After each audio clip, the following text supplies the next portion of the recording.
First என்னன்னு பார்த்தீங்கன்னா, இவர் வந்து தீர்த்தம் தெளிக்கிற மாதிரி தெளிக்க, இவர் வந்து துணி உதற மாதிரி உதற, பின்னாடி இருக்கிறவர் சண்டைக்கு வந்துட்டார். என்னங்க பண்ணுறீங்க, தண்ணி தெளிச்சுக்கிட்டே இருக்கீங்கன்னு. சரியான சிரிப்பாக இருக்கும். சாப்பாடை விட சட்னி சாம்பார் தான் அதிகமாக இருக்கும். சட்னி சாம்பார் தான் சாப்பிட்டு இருக்காரு. சாப்பாடு கொஞ்சம் ஒன்றா இருக்கு. அதாவது சாப்பாடுக்கும் சட்னிக்கும் நடுவில் கொஞ்சம் கேப்.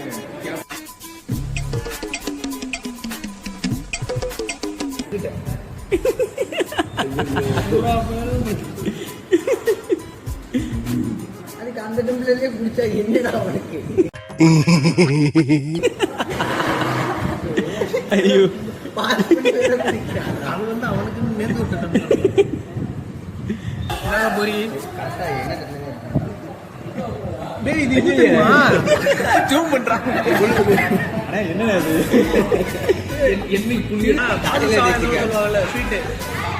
என்னங்க ஊத்துது?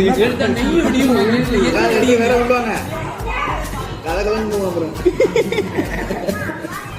என்ன ஊத்துதுண்ணா?